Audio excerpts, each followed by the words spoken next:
Earlier this week I dropped a video on playing Pokemon in Japanese and my recommendation on how to approach this experience. The video went up and cool. I continued playing Pokemon, and just like the story about the Pokemon fan club president, I was looking at the Pokemon names from Gen 1. There are of course Pokemon that are the same name in Japanese as well as English, such as Butterfree, Pikachu, Raichu, and the Nidoran family.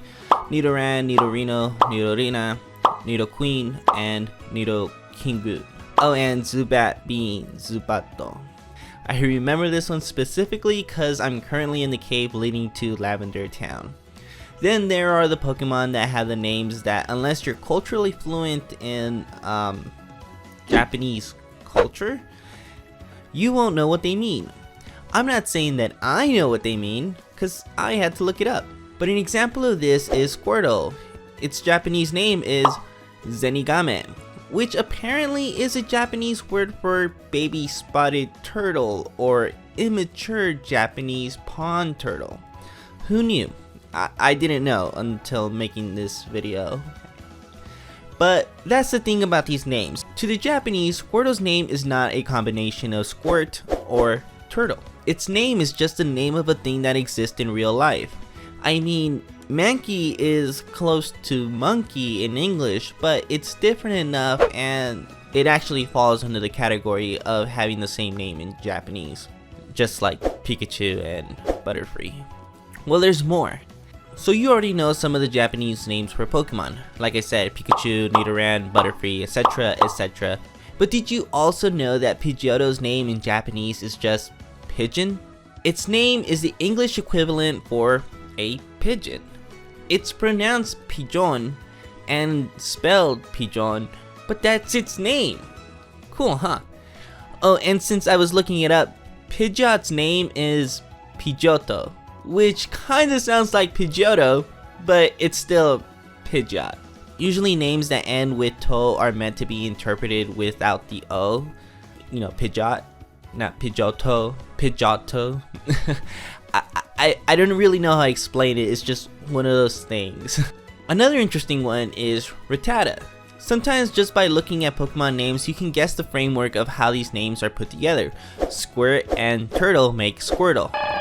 Char and Salamander make Charmander. Bulba and Dinosaur make Bulbasaur, etc, etc. But I never quite figured out Rattata. I don't even know if I'm pronouncing it correctly. But in Japanese, Rattata's name is super simple. It's Ko-rata, which literally translates to baby rat. Sure, you may not have known that ko in front of a word makes that word mean the adolescent thing. Kodomo meaning child, domo being a way of using first person plural in humble speech according to the dictionary. Putting a ko in front of it makes it mean child. Kodomo, child.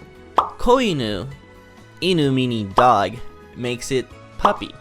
Koneko, neko meaning cat, makes it kitten. So if you put ko in front of the word rat, it means baby rat. Rattata is a baby rat. But then there's the evolution of Rattata, Raticate. And what happens when the baby rat grows up?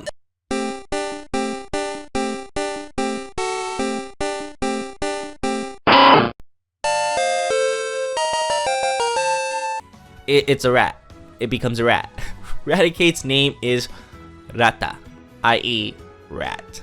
Pretty cool, huh? Alright, so I have one more before I go. So Drowsy and Hypno are known as the sleeping psychic types. Drowsy being a dream eater Pokemon, though I never understood what it means to eat a dream, and Hypno being the Pokemon that puts you to sleep. Well, they're called sleeper in Japanese. Drowsy in Japanese is called suripu, kinda like the hard sleeper at the end. And when it evolves, its name is changed to Sleepa or Suripa. Sleepa. I thought that this one was interesting in that the ending of the spelling just changes by a character or a letter. But Charmeleon and Charizard does the same thing in Japanese. Charmeleon's name being Rizado, and by simply adding the end sound to the end of Rizado makes it Charizard, Rizadon. Funny how these things work. I would really love to know the brainstorming sessions that go into naming these Pokemon on the Japanese front as well as the English front.